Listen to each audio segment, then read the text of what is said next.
तो हम जो सीखने वाले बहुत ही महत्वपूर्ण है ये, क्योंकि जब हमारा उद्धार हुआ है, हमारा नए सिरे से जन्म हुआ है, तो उस समय पवित्र आत्मा आता है हमारे अंदर और उसका पवित्र आत्मा का बपतिस्मा होता है। और यही चिन्ह है कि हमको अन्य भाषा का वरदान मिल जाता है और हम अन्य भाषा में बातें करना शुरू करते हैं। Hallelujah, hallelujah, hallelujah. और जब पवित्र आत्मा हमारे जीवन में आ जाता है, प्रवेश करता है हमारे दिलों में, तो हमारा जीवन पहले जैसे नहीं रहता है, क्योंकि हम अधिक तरसते हैं, ललसाते हैं वचनों के लिए, प्रभु के वचनों के लिए।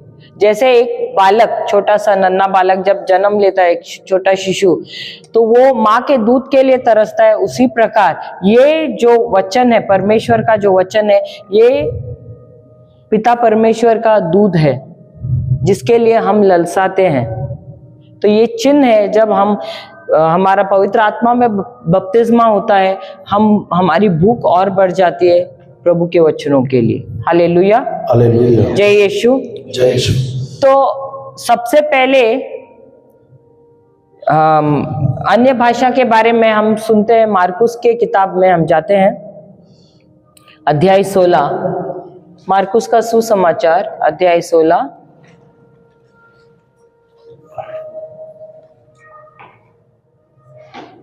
वचन 16 से 17 ले लें। सॉरी 17 से लेते हैं। 17 ही ले लेना सिर्फ, 16 नहीं चाहिए। 16 अध्याय 16 वचन 17 से लेते हैं। Gospel of Mark chapter 16 verse number 17। कोई पढ़ सकता है? थोड़ा सा कोई बाइबल जल्दी खोल देंगे।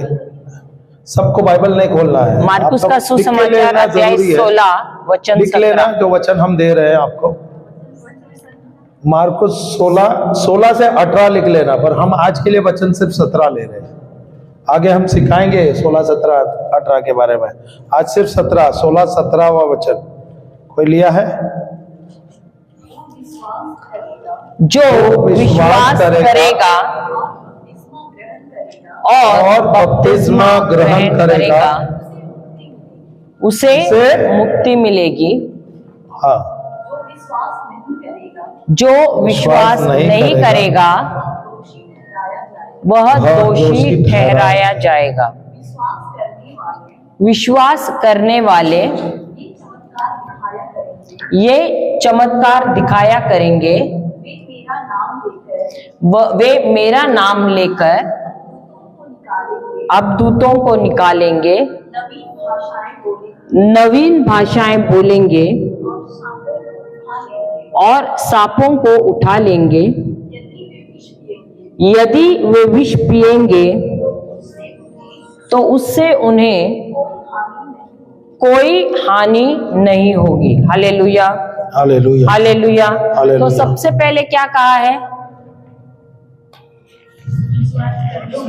विश्वास करने वाले। हालेलुया। क्या आप सब विश्वास करते हैं? क्या आप विश्वासी है? आपका विश्वास कौन सा है? हृदय का है या मन का है?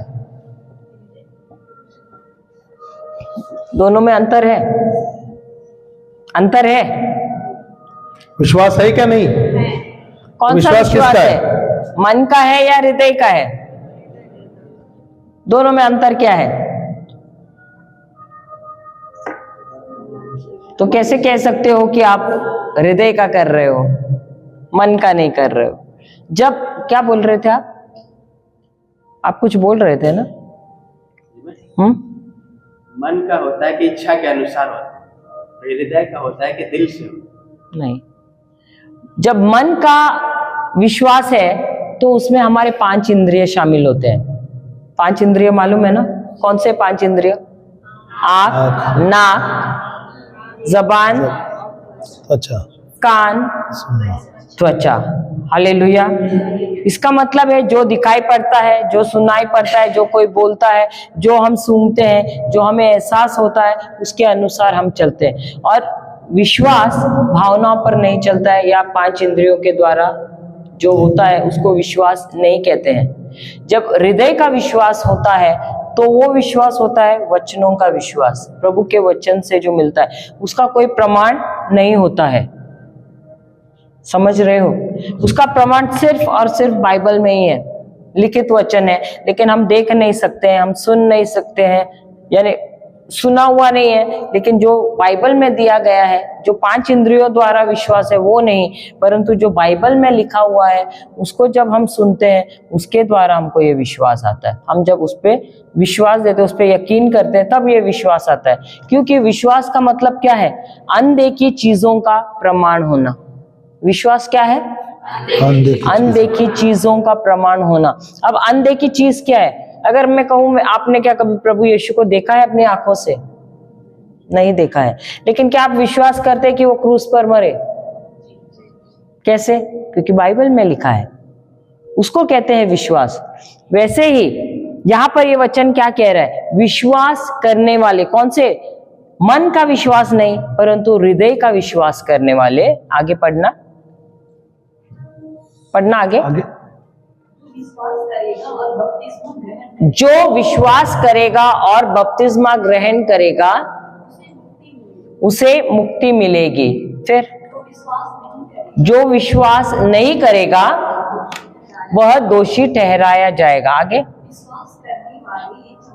तो और एक बात है, विश्वास क्रिस्ती जीवन के लिए, हमारे विश्वासी जीवन के लिए बहुत जरूरी है। अगर आप विश्वास नहीं करते, किसमें? प्रभु यीशु के कार्यों में।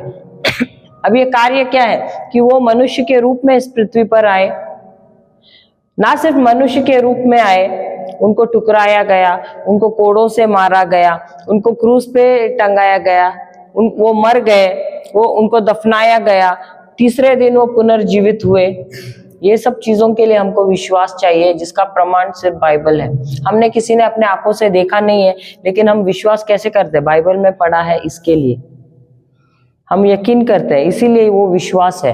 Hallelujah, hallelujah. और जब हम इन कार्यों में विश्वास करते हैं तब क्या होता है? हमारी मुक्ति होती है। लेकिन जब हम विश्वास नहीं करते हैं हमको दोषी ठहराया जाता है। हालेलुया। आगे पढ़ना 17वां। विश्वास करने वाले ये चमत्कार दिखाया करेंगे। वे मेरा नाम लेकर, किसका नाम लेकर?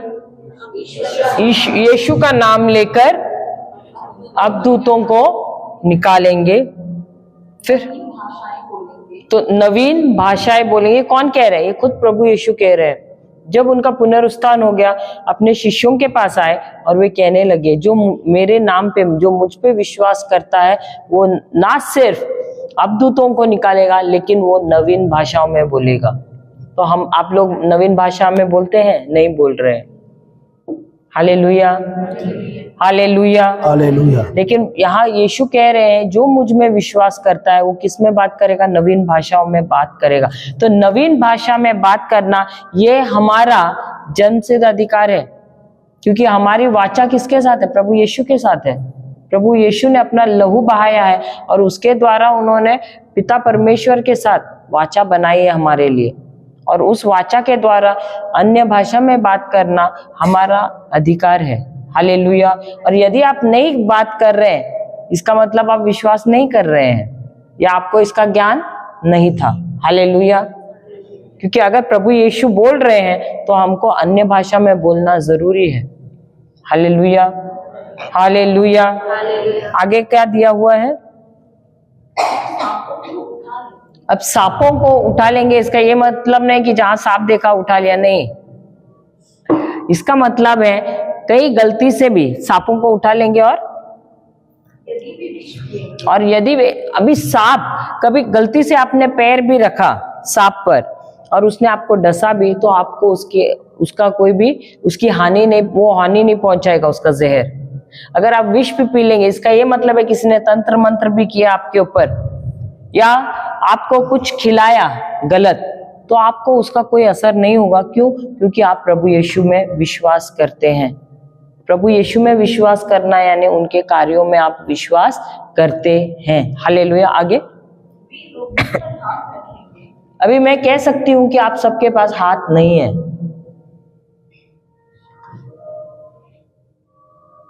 सब चुपचाप बैठ के देख रहे हैं। आप लोगों के पास हाथ नहीं है ना, लेकिन आप लोगों ने अपने हाथों का इस्तेमाल किया नहीं है। सही बात है, क्योंकि ये वचन कहता है कि वे रोगियों पर हाथ रखेंगे। कितनों ने रोगियों पर हाथ रखा है? कितने लोग रखते हैं? नहीं रखा है। वचन पढ़ा है आपने? ये पढ़िए आगे। वे रोगियों पर हाथ रखेंगे और रोगी मर जाएगा, उसका रोग हम पर आएगा। यही सिखाया जाता है कि हाथ मत रखना, नहीं तो उनका रोग तुम पर आएगा, नहीं तो बीमारी हमारे अंदर आ जाएगा। वो सिखाया जाता है ना। लेकिन यार यीशु ने सुने थे ना? नहीं सुने थे? फिर क्यों नहीं रखे हाथ? थोड़ा बहुत सुना था ना। विश्वास तो नहीं चाहिए था उसके लिए। आपको अगर किसने बोला है जाओ आप जाके हाथ रखो, उसके ऊपर प्रार्थना करो, तो ये अगर आप आज्ञा का पालन भी करता तो बहुत होता। उसमें विश्वास क्या है? प्रभु कहता है राय के दाने जैसे। विश्वास आपको प्रभु यीशु में रखना है, समझ रहे हो? और यहाँ पर यीशु ने ये भी नहीं कहा है कि तुमको हाथ रखना है और लंबी लंबी प्रार्थना करनी। उन्होंने सिर्फ कहा है रोगियों पर मेरे नाम से हाथ रखना, और वो रोगी क्या होगा? चंगा हो जाएगा। Hallelujah, hallelujah, hallelujah, hallelujah. सुना कि नहीं? दोबारा पढ़ना उस वचन को। वे रोगियों पर हाथ रखेंगे और रोगी स्वस्थ हो जाएगा। Hallelujah, hallelujah. आगे हो गया ना वहां तक? हालेलुया। तो प्रभु यीशु ने हमें क्या कहा है? उनके नाम का उन्होंने हमको सबसे पहले पावर ऑफ अटॉर्नी, मालूम है ना? सुना है कभी पावर ऑफ अटॉर्नी? जब जो व्यक्ति है वो नहीं रहता है, वो किसी और को चुनता है और उसे कहता है मेरी जगह पे अब तुम दस्तखत कर सकते हो या तुम निर्णय ले सकते हो, उसको कहते हैं पावर ऑफ अटॉर्नी। तो प्रभु यीशु अब यहाँ पर नहीं है, लेकिन जाने से पहले उन्होंने अपने चेलों से कहा कि मेरे नाम से जब तुम ये सारे जाकर रोगियों पर हाथ रखोगे तो वे चंगे हो जाएंगे। मेरे नाम से अगर किसी ने भी, अगर यानी तुम अन्य भाषा में बात करोगे, अगर किसी ने तुम्हें कुछ गलत भी किया, एक मेरे नाम से उस चीज की तुम पर कोई भी हानि नहीं होगी, वो चीज तुम्हें हानि नहीं पहुंचाएगा। भले कोई तंत्र मंत्र करे, जादू टोना करे, कुछ भी गलत करे, लेकिन तुम पर इसका असर नहीं होगा। असर कब होगा? जब तुम डरोगे। डर के वो शब्द आप दोहराओगे।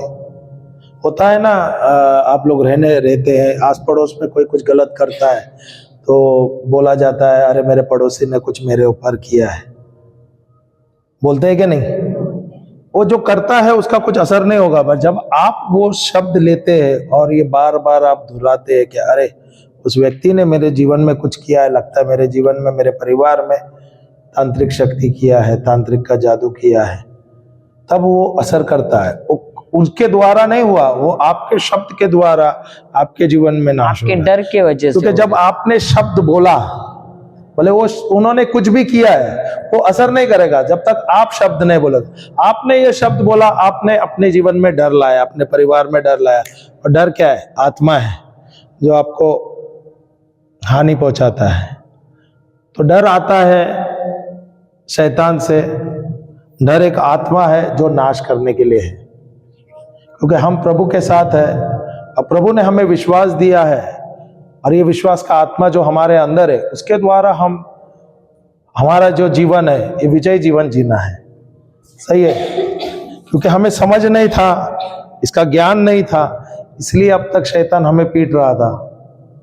और जो सामर्थ्य प्रभु ने दिया है और यीशु के नाम से जो अधिकार हमें मिला है, ये हमें लेना है और ये हमें इस्तेमाल करना है। अभी आप सब विश्वासी है, आप लोग श्रद्धा घोषणा करते हैं ना, आई बिलीव बोलते हैं ना मिसा के समय, सही है क्या नहीं? आप विश्वास करते हैं ना प्रभु यीशु को, उसने जो कार्य किया, जो मरे और 3 दिन के बाद प्रभु ने उनको जिला दिया, ये आप मिसा के समय बोलते हैं। सही है? वो क्या है? विश्वास का प्रार्थना है। तो आप विश्वासी है और आप समझ नहीं रहे थे आप क्या बोल रहे हैं। सही है? आप जान नहीं रहे थे आप क्या बोल रहे हैं, जान नहीं रहे थे जो अधिकार आपको दिया है वो आपने लेना चाहिए था, पर आप नहीं ले रहे थे। तो सिखाया नहीं गया था। Hallelujah, hallelujah, hallelujah. हालेलुया। तो हम जाते हैं प्रेरितों का ग्रंथ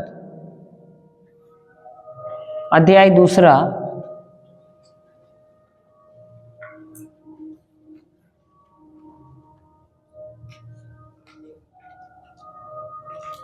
वचन 1 से पढ़ते हैं।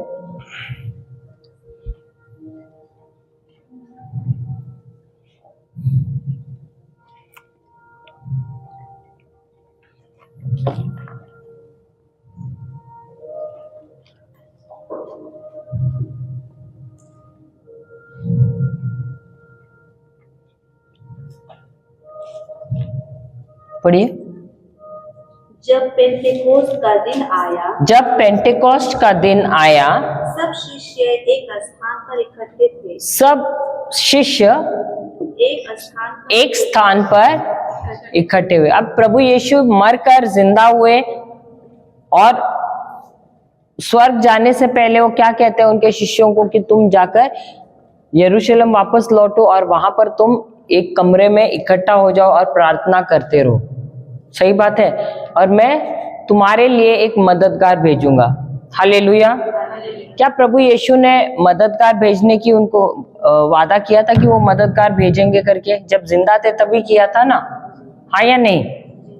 तो उन्होंने कहा था कि मैं तुम्हें अनाथ नहीं छोड़ूंगा, मैं एक मददगार भेजूंगा जो हर समय नहीं, सिर्फ संडे संडे तुम्हारे साथ रहेगा। हाँ, संडे रहेगा, सिर्फ संडे टू क्रिसमस के संडे, समय रहेगा, ईस्टर के समय रहेगा। कब? हर समय हर घड़ी तुम्हारे संग संग रहेगा। सही बात है। तो मददगार है तुम्हारे पास। और ये जो मददगार है, ये सहायक करता है, ये सत्य का आत्मा है। वो हर घड़ी तुम्हें याद दिलाएगा जो भी कुछ मैंने तुम्हें सिखाया है। Hallelujah, hallelujah. तो ये जो पवित्र आत्मा है तुम्हारा मददगार है, तुम्हारा सहायक करता है। और प्रभु यीशु मरने से पहले, ये उन्होंने अपने शिष्यों को इस बारे में बताया भी। और जब मर गए, तीसरे दिन वो जीवित उठे, उसके बाद अपने शिष्यों को मिलने गए और उनका पुनरुत्थान होने से पहले उन्होंने अपने शिष्यों से कहा कि तुम जाओ यरूशलेम में, सब मिलकर तुम प्रार्थना करो, डरना मत, लेकिन साथ में रहना और प्रार्थना करते रहना और पवित्र आत्मा तुम पर उतर आएगा। हालेलुया।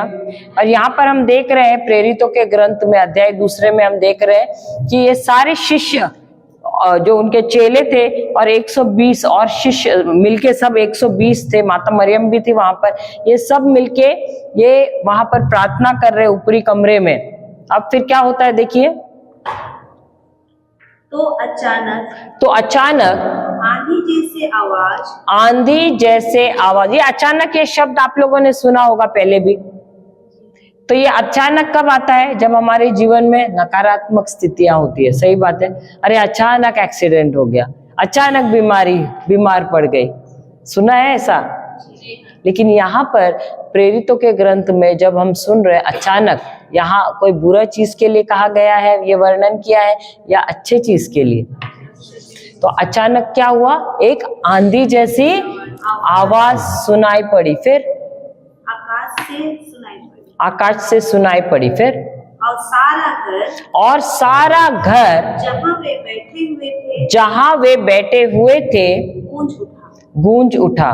जैसे कि अभी आप लोग बैठे हुए हैं, वैसे ही वो लोग भी बैठे हुए थे, और जो आवाज बाहर से उनको सुनाई दे रही थी आकाश से, वो आवाज इतनी जोरदार आई कि उनके कमरे में वो आवाज भरी और वही आवाज गूंज उठी उस कमरे में। फिर उन्हें एक प्रकार की आग दिखाई पड़ी।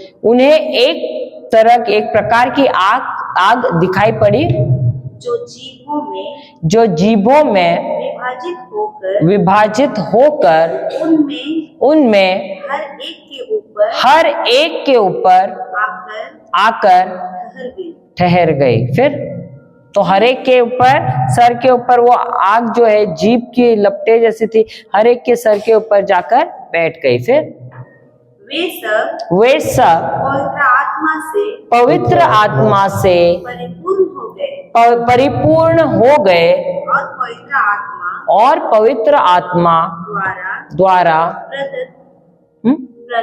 प्रदत्त वरदान के अनुसार भिन्न भिन्न भाषाएं बोलने लगे। हालेलुया। तो उनको सबको पवित्र आत्मा का बपतिस्मा मिला, और जब पवित्र आत्मा उन पर उतर आया, वे सब क्या करने लगे? भिन्न भिन्न भाषा में बोलने लगे। आप देखोगे यूहन्ना के किताब में 20वें अध्याय में शायद 21वां वचन या कुछ है, मुझे बराबर याद नहीं है कौन सा वचन है, लेकिन जब प्रभु यीशु प्रवेश करते हैं, दरवाजा खुला नहीं है, लेकिन बंद दरवाजे में से भी वो जब वो मृतकों में से जी उठते हैं, तो जब वो शिष्यों को मिलने जाते हैं, वो एक कमरे में रहते हैं, और जब वो प्रवेश करते हैं उस कमरे में, दरवाजा बंद है लेकिन बंद दरवाजे में से भी वो अंदर आ जाते हैं, और जब आते हैं शिष्यों के ऊपर वो फूंकते हैं और कहते हैं, क्या कहते हैं? मेरी शांति ग्रहण करो। सही बात है। और जब वे फूंकते हैं तो क्या होता है? पवित्र आत्मा वे उनके अंदर आता है। Hallelujah, hallelujah, hallelujah. वो उनके ऊपर वो फूंकते हैं कि नहीं, तब पवित्र आत्मा उनके अंदर प्रवेश करता है। जब पवित्र आत्मा हमारे अंदर प्रवेश करता है, तब वो हमारे खुद के जीवन के लिए होता है। पवित्र आत्मा का अभिषेक हमारे खुद के जीवन के लिए भी होता है, और दूसरा यहाँ पर जब प्रेरितों के ग्रंथ में हम देखते हैं, जब पवित्र आत्मा उन पर उतर आता है, तब वे उनके मिनिस्ट्री के लिए है। Hallelujah, hallelujah, hallelujah. और जब पवित्र आत्मा उन पर उतर आता है, जो डर था उनका, वो डर पूरा निकल जाता है। अब ये भयभीत नहीं है, अब ये बहुत ही क्या बोलते हैं, बहुत ही बहादुर हो जाते हैं और धैर्य से भर जाते हैं, और ये सब अन्य भाषा में बोलना शुरू करते हैं, जैसे पवित्र आत्मा उनको शब्द दे। दोबारा पढ़ना, वे सब अन्य भाषा में, वो पढ़ना, वे सब, तीसरा है ना वाक्य, उन्हें एक प्रकार की आग दिखाई पड़ी जो जीवों में विभाजित होकर उनमें हर एक के ऊपर आकर ठहर गई। फिर वे सब पवित्र आत्मा से परिपूर्ण हो गए और पवित्र आत्मा द्वारा प्रदत्त वरदान के अनुसार भिन्न भिन्न भाषाएं बोलने लगे। तो शब्द कौन दे रहा था? पवित्र आत्मा दे रहा था। Hallelujah, hallelujah. तो जो बोल रहे थे वो उनको समझ में नहीं आ रहा था, लेकिन जो जैसे पवित्र आत्मा उनको शब्द दे रहा है, उसके अनुसार अलग अलग भाषाओं में बोल रहे हैं। उनको समझ में नहीं आ रहा है क्या बोल रहे हैं, लेकिन वो जैसे पवित्र आत्मा शब्द दे रहा है वो बोल रहे थे। आपको भी पवित्र आत्मा अलग अलग शब्द देगा, आप नहीं समझ पाओगे, आपको समझने की जरूरत भी नहीं है, क्योंकि वहां पर जो लोग इकट्ठा हुए थे वो सुन रहे थे, बोल रहे थे, अरे ये तो हमारी भाषा बोल रहे हैं, इनको तो, ये तो मछुआरे हैं, इनको कहाँ से भाषा आने लगी। आप भी भाषा बोलोगे, लेकिन आपको समझ में नहीं आएगा कि आप क्या बोल रहे हो। आपका मन आपके ऊपर दबाव डालेगा, क्या बोल रहे हो, हम तो समझ नहीं रहे। आपको मन को बोलना चुप बैठना, शांत रहना, तुमको समझने की जरूरत नहीं है। हालेलुया, हालेलुया, समझ रहे हो। तो जब पवित्र आत्मा उतर आता है, तब होता है हमारा अग्नि का बपतिस्मा, और उस समय चिन्ह है कि हमारा बपतिस्मा हुआ है। हम जब मुंह खोलते हैं, हम अन्य भाषा में बोलते हैं, क्योंकि वो शब्द भी देने वाला पवित्र आत्मा ही है। Hallelujah, hallelujah. तो क्या परमेश्वर आपको आशीषित करेंगे? आपको आशीषित करेंगे कि नहीं? अन्य भाषा का वरदान देंगे कि नहीं? देंगे कि नहीं? गलत है। आपको प्रभु ने आशीषित किया है। हम जाते हैं इफिसियों की किताब अध्याय 1 वचन 3।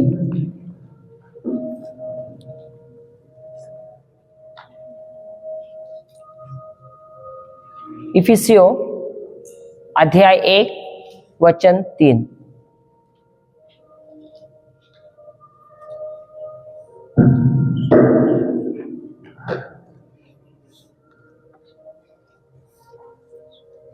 पढ़िए कोई तो इंग्लिश हिंदी में पढ़िए।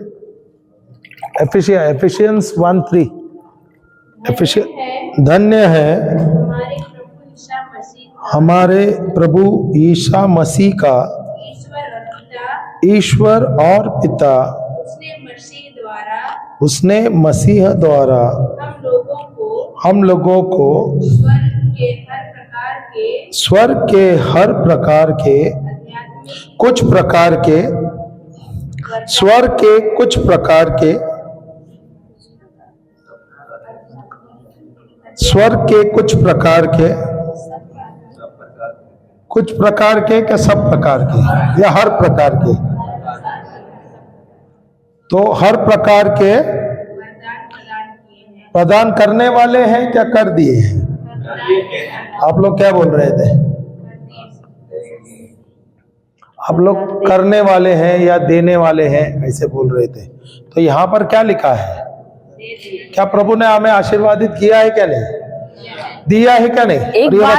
एक बात हमको हर बार याद रखना है, जब भी बाइबल पढ़ रहे हैं ना, परमेश्वर की तरफ से हर एक कार्य हो गया है। उन्होंने हमको चंगाई दी है, उन्होंने हमको आशीर्वादित कर दिया है, उन्होंने हमको श्रापों से मुक्ति दे दी है, उन्होंने हमको समृद्ध किया है। तो उनकी तरफ से हर एक काम हो चुका है। समझ रहे हो? यहाँ भी जो पढ़ रहे हैं वहां पर क्या किया, क्या कह रहा है? दोबारा पढ़ना। धन्य है हमारे प्रभु ईसा मसीह के ईश्वर और पिता, उसने मसीह द्वारा जो कुछ भी हमको मिलना है, किसके द्वारा? मसीह यीशु के द्वारा है। बगैर यीशु मसीह के द्वारा आपको कुछ भी नहीं मिलने वाला। इसलिए यहाँ वचन कहता है उसने मसीह यीशु द्वारा क्या किया है? हम लोगों को स्वर्ग के हर प्रकार के आध्यात्मिक वरदान प्रदान किए हैं। करने वाले नहीं है, लेकिन हमारी प्रार्थना क्या होती है? प्रभु मुझे देगा, एक दिन देगा। बराबर, प्रभु मुझे एक दिन देगा, एक दिन देगा। प्रभु मुझे दो, प्रभु मुझे दो। तो हमारी प्रार्थना सही है या गलत है? तो ये विश्वास की प्रार्थना है या आशा की प्रार्थना है? और इसीलिए हम देखते हैं दो बोल के 20 साल हो गए, 25 साल हो गए, 30 साल हो गए, बूढ़े भी हो रहे, लेकिन कुछ भी नहीं मिल रहा है। क्यों? क्योंकि प्रभु बोलता है बाइबल तो खोलो, मैंने सब कुछ दे दिया है और तुम अभी भी भीख मांग रहे हो। सही बात है, लेकिन प्रभु की तरफ से तो काम हो चुका है। यहां भी वो कह रहे मैंने हर तरह के जो भी आध्यात्मिक आशीष है वो तुमको दे दिए हैं। किसके द्वारा? प्रभु यीशु के द्वारा, क्योंकि वो मेरे लिए मरा है क्रूस पर, और इसीलिए सब कुछ हमको मिलता है प्रभु यीशु के ही द्वारा। क्यों? क्योंकि मेरा प्रतिनिधित्व उन्होंने किया है, मेरे पापों के लिए वो मरा है। Hallelujah, hallelujah. तो अन्य भाषा का वरदान देने वाले हैं या दिया है? तो कहां पर है?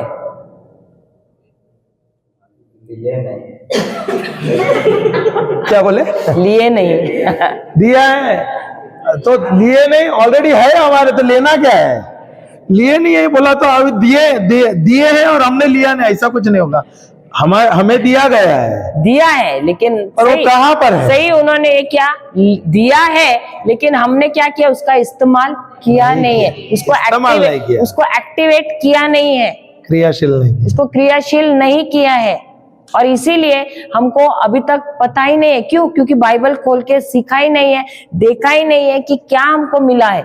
ये ऐसा है जैसे कि माता पिता जब बच्चा छोटा होता है तब एक्सीडेंट में मर गए, लेकिन माता पिता ने वसीयतनामा तो बनाया है। बच्चा तो छोटा होने की वजह से उसको मालूम नहीं है कि माता पिता ने उसको क्या दे दिया है। और ये जो बच्चा है रास्ते के किनारे बैठ के भीख मांग रहा है। वसीयतनामा में तो सब पूरी जायदाद इसके नाम पे है, लेकिन इसको कब मिलेगा? जब ये बालिक हो जाएगा, जब ये परिपक्व हो जाएगा, 18 साल का हो जाएगा, तब उसे मिलेगा। सही बात है। लेकिन क्योंकि ये जब छोटा है तब माता पिता मर गए, इसको कुछ भी मालूम नहीं है, और इसलिए क्या कर रहा है, कैसा जीवन जी रहा है, भिखारी का। वही हाल है हम ख्रिस्ती लोगों का। हमारे पास वसीयत है, लेकिन हम इतने आलसी है कि हमको खोल के पढ़ना ही नहीं है, समय ही नहीं है। लेकिन बाकी सब काम गधा मजूरी करने के लिए समय है, लेकिन जो हमको आसानी से मिल रहा है उसके लिए समय नहीं है। और इसलिए हम क्या कर रहे हैं,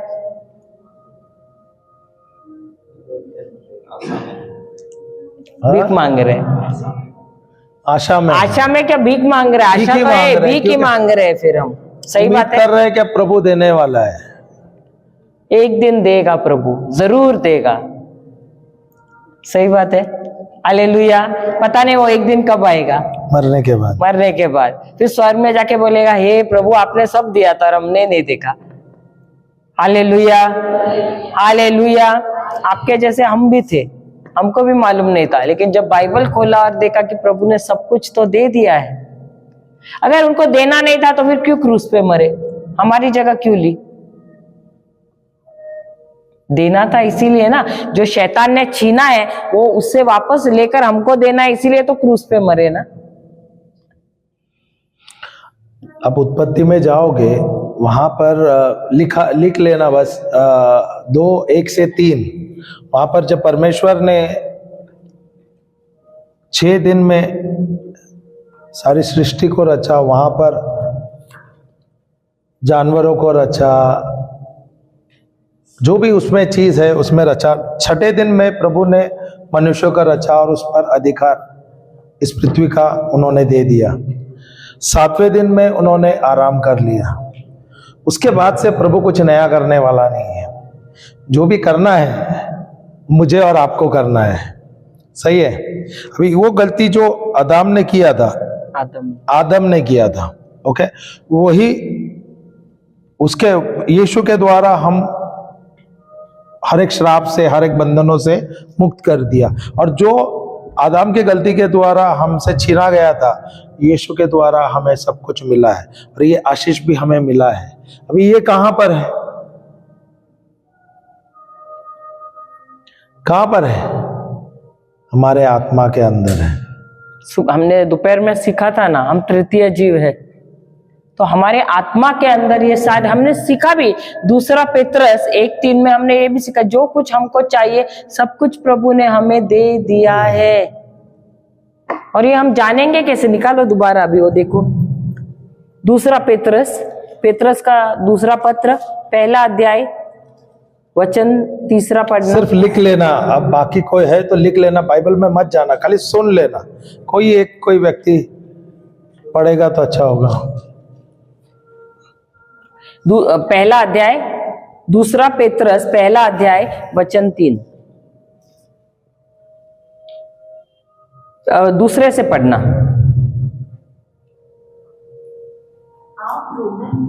आप लोगों को हमारे ईश्वर और प्रभु ईसा के सब साथ में, प्रभु ईसा के तो ज्ञान क्या होता है? नॉलेज, ज्ञान, इंफॉर्मेशन। ज्ञान क्या है? जानकारी होती है। क्या है? जानकारी। अभी सांसारिक जानकारी कहां से मिलती है? टीवी के समाचार से, न्यूज़पेपर से, संसार से मिलता है। सही बात है। लेकिन अगर प्रभु के राज्य की जानकारी चाहिए, कहां से मिलेगा? बाइबल से मिलेगा। तो जानकारी किसको लेना चाहिए था? सही है क्या नहीं? हमें लेना चाहिए था, पर हमने नहीं लिया। संसार की जानकारी चाहिए तो रोज हम टीवी ऑन करते, बराबर टाइम पे ऑन करके पूरा न्यूज लेते। सही बात है। न्यूज़पेपर भी रोज आता है घर पे, बराबर पूरा पढ़ते हैं, उसके बारे में चर्चा भी करते हैं एक दूसरे के साथ। सही बात है। लेकिन जिसकी जानकारी हमको रखनी चाहिए, जिसके हम वारिसदार हैं, कहाँ के वारिसदार है? यहाँ के, नर्क के या स्वर्ग के? कहाँ के? तो जहां के वारिसदार है वहां का आपको ज्ञान रखना है क्या? जहां के नहीं है वहां का रखना है? लेकिन रख रहे हैं क्या? उसमें हम दिलचस्पी ले रहे हैं क्या? नहीं ले रहे। Hallelujah, hallelujah. और इसीलिए आज हमारी परिस्थिति ये है, जहां हमको राज करना चाहिए वहां हम राज नहीं कर रहे, हम गुलाम बने हुए हैं। क्योंकि जहां हमको जानकारी लेनी है जिसकी, वो जानकारी हम ले ही नहीं रहे हैं। Hallelujah, hallelujah. और ये वचन वही कह रहा है। दोबारा पढ़ना उस वचन को। आप लोगों को हमारे ईश्वर और प्रभु ईसा के ज्ञान द्वारा प्रचुर मात्रा में अनुग्रह और शांति प्राप्त हो। तो अनुग्रह कैसे मिलेगा? अनुग्रह कैसे मिलेगा? जब आप ज्ञान रखोगे किसके बारे में? यीशु मसीह के बारे में। हालेलुया। लेकिन ज्ञान रख रहे हैं क्या? नहीं रख रहे। हालेलुया। तो अनुग्रह बढ़ेगा क्या? अनुग्रह क्या है? अनुग्रह क्या है वो भी मालूम नहीं है हमको। हाँ, कृपा क्या है? ब्लेसिंग अलग हो गया ना, वो तो आशीष हो गया। अनुग्रह बोला, कृपा बोला, ठीक है, ट्रांसलेट मत करो। उसका अर्थ क्या है लिखिए, क्योंकि हमारे पास समय नहीं है। अनुग्रह का मतलब है परमेश्वर की इच्छा, परमेश्वर की इच्छा, परमेश्वर की हमेशा की इच्छा रखना, लिखना। परमेश्वर की हमेशा की इच्छा है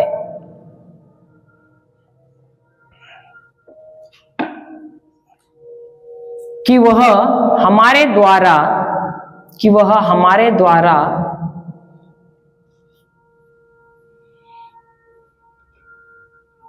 अपना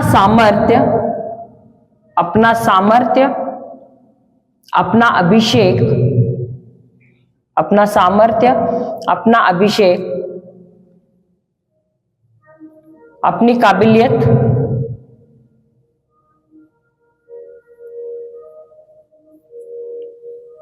हमारे द्वारा इस्तेमाल करें। हाँ, हमारे द्वारा लिखा है ना, इस्तेमाल करें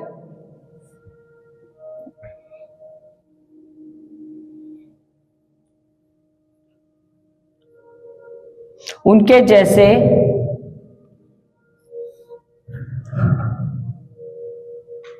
कार्य करने के लिए, उनके जैसे कार्य करने के लिए।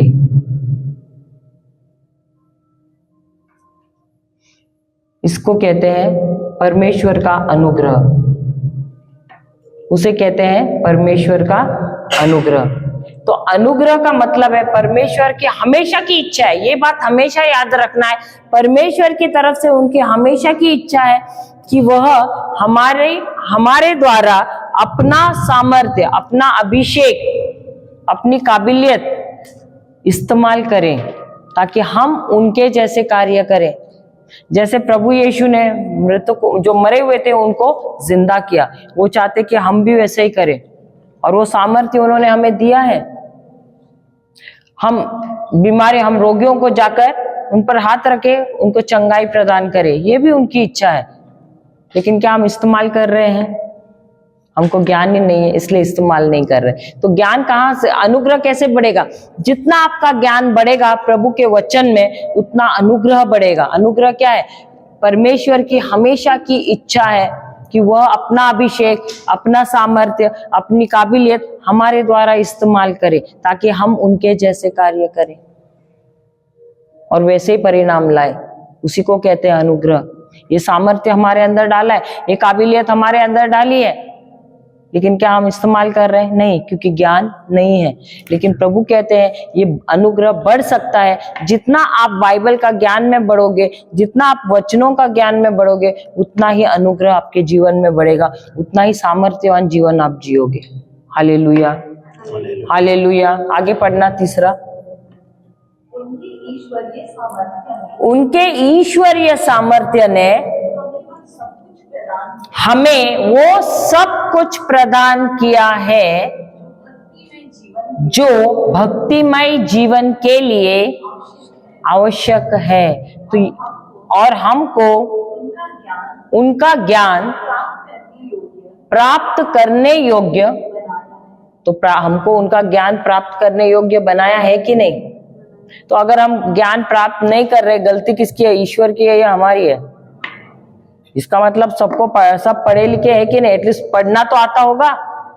तो हम पढ़ नहीं रहे हैं, इसमें गलती किसकी है? बाइबल नहीं पढ़ रहे, इसमें गलती किसकी है? हम समझने की कोशिश नहीं कर रहे, इसमें गलती किसकी है? बाद में दोष हम किसको देते हैं? सही बात है। Hallelujah, hallelujah. तो जितना आप ज्ञान में बढ़ोगे उतना ही आप अनुग्रह में बढ़ोगे।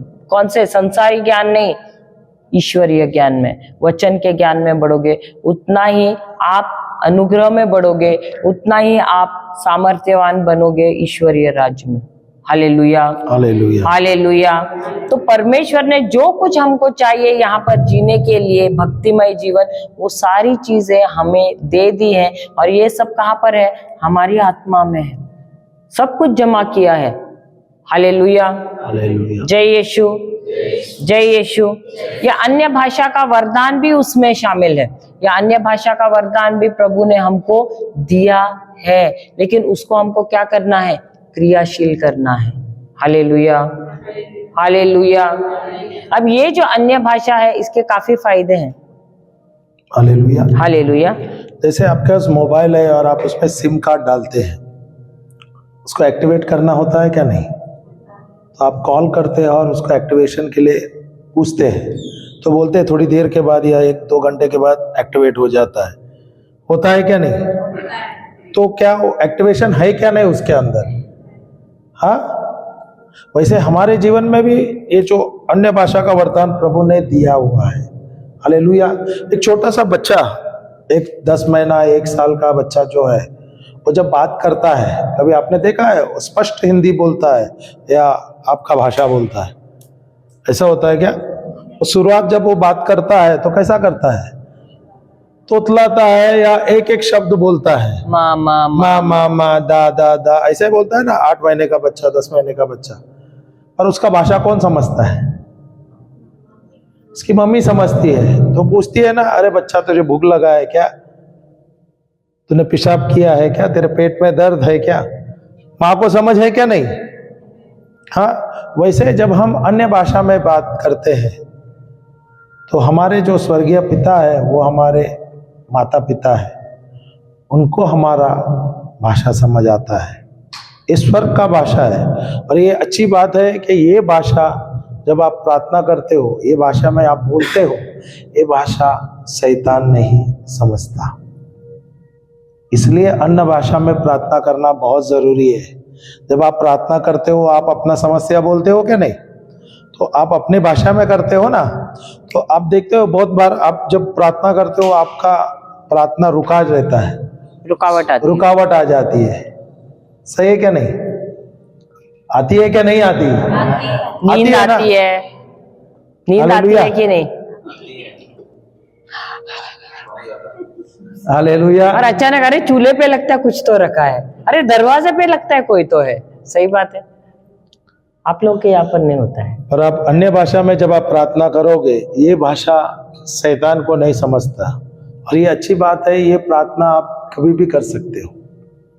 सवेरे से काम करते हुए, आप खेत में भी हो या रसोई में हो या आप दूसरा और कोई काम कर रहे हो, उस समय भी आप बात कर सकते हैं। यहाँ पर सिर्फ आपका शब्द होता है। Hallelujah, hallelujah. आप काम करते समय बोलते हो क्या? नहीं। वैसे जब आप काम करते समय आप अन्य भाषा में प्रार्थना कर सकते हो।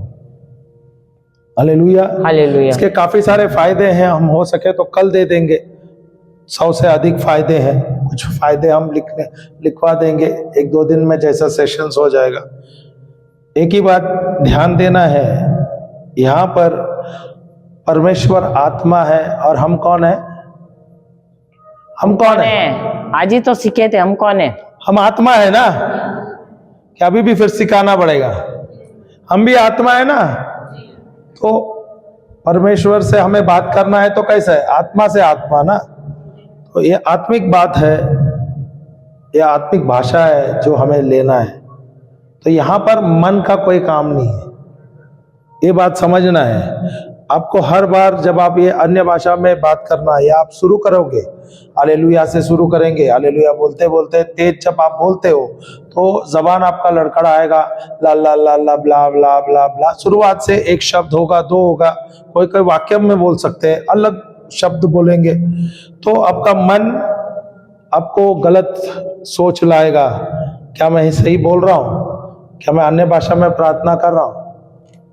उस समय में आपका मन को शांत करना है और आपको वही जो कंटिन्यूएशन है, एक शब्द आया या दो शब्द आया या वाक्य आया वो कंटिन्यू करना है।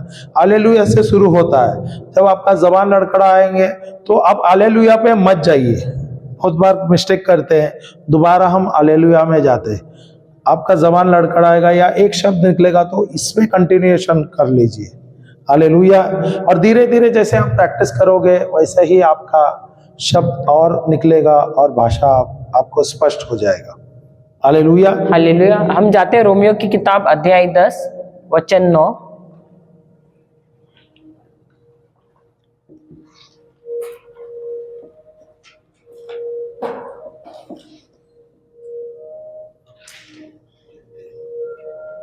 सिर्फ लिख देना, जो हो गया अभी यही वचन ये लेना। लास्ट है, आखिर का वचन है। लिख लेना, कोई एक बता, एक पढ़ लेना, कोई एक व्यक्ति कोई वो पढ़ लो। अच्छा 9 और 10 है।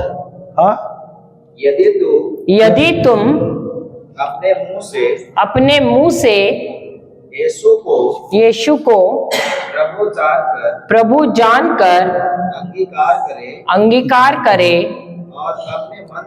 और अपने हृदय से, मन नहीं है, अपने हृदय से विश्वास करे कि परमेश्वर ने उसे मरे हुओं में से जिलाया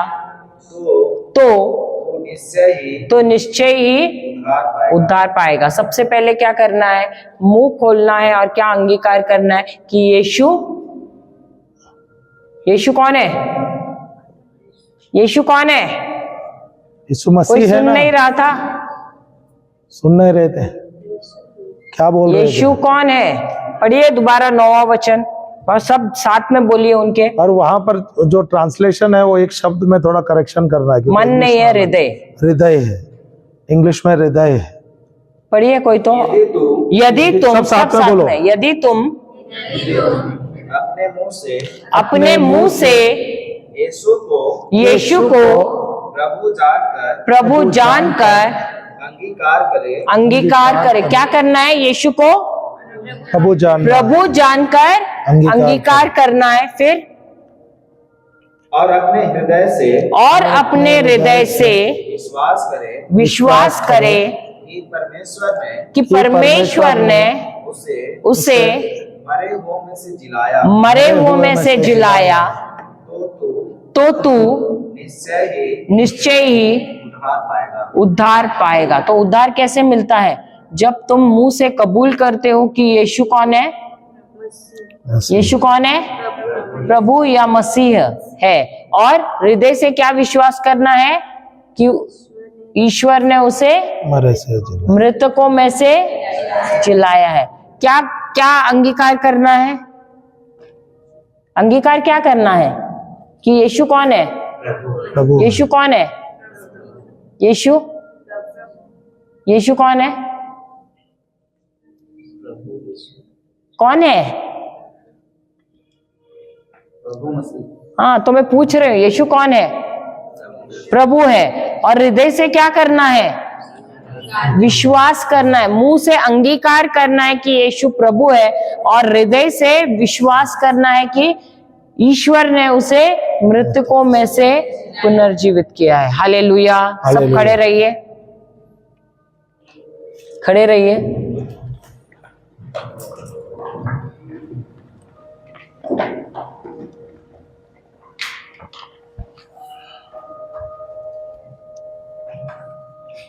सब आंखें बंद करते हैं। बुक नीचे रख देना, हो गया। और आंखों के सामने प्रभु यीशु को देखते हैं, क्रूस पर कल्पना करते हैं और बोलते हैं, हे पिता परमेश्वर।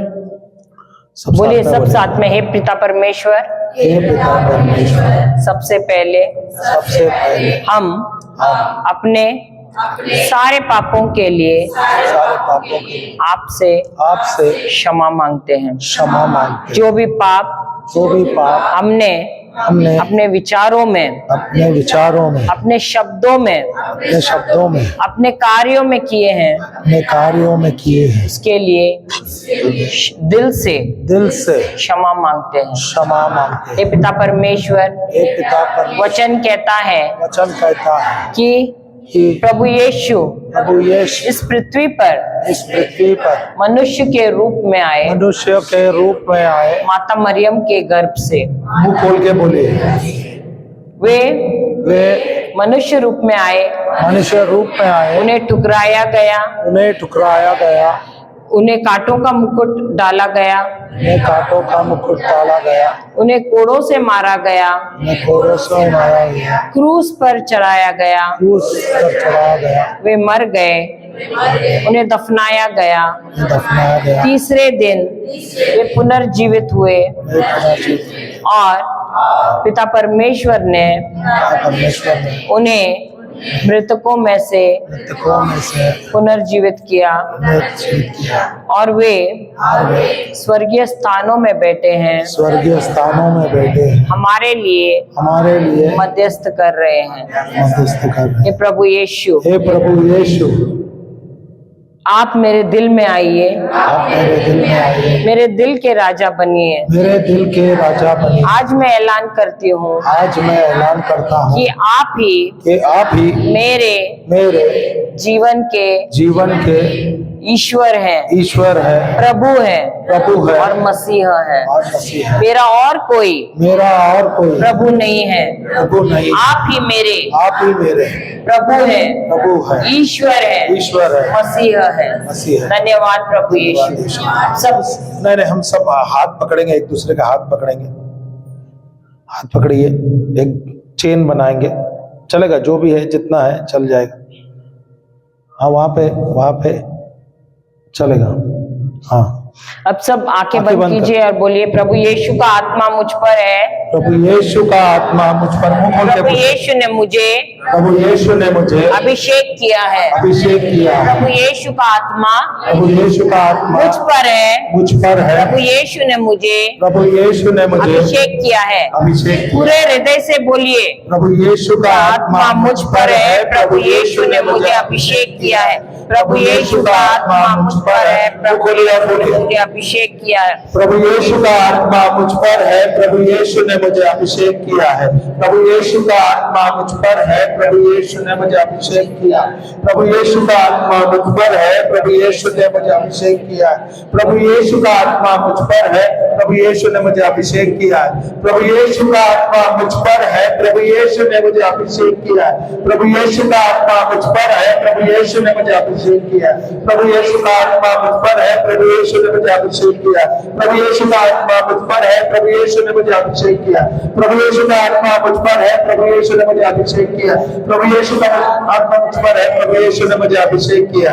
प्रभु यीशु का आत्मा मुझ पर है, प्रभु यीशु ने मुझे अभिषेक किया। प्रभु यीशु का आत्मा मुझ पर है, प्रभु यीशु ने मुझे अभिषेक किया। प्रभु यीशु का आत्मा मुझ पर है, प्रभु यीशु ने मुझे अभिषेक किया। सब साथ में हालेलुया बोलिए, hallelujah, hallelujah, hallelujah, hallelujah, hallelujah, hallelujah,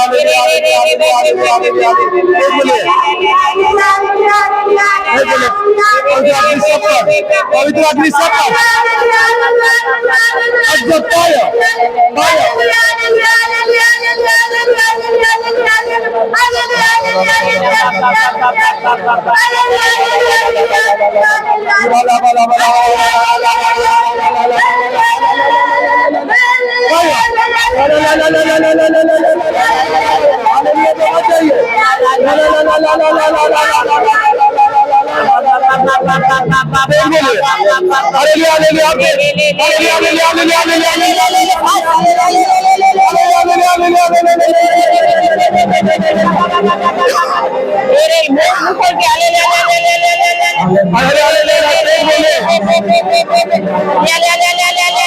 भाषा का वरदान मिला, आप आगे ले हालेलुया क्यों जा रहे हो? हालेलुया पवित्र अग्नि सब पर अभी अभी अभी अभी अभी तेज बोलिए,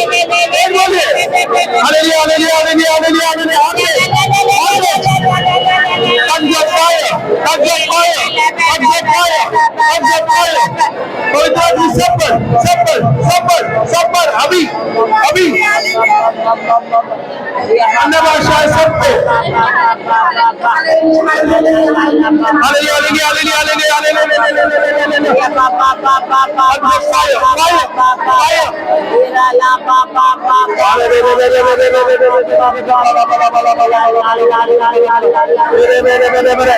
अन्य भाषा का वरदान तुम्हारे पास है, तुम्हारे अंदर है, क्रियाशील करना है, एक्टिवेट करना है, एक्टिवेट करना है।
आपको अन्य भाषा का वरदान मिला है, आपको मिला है, आपको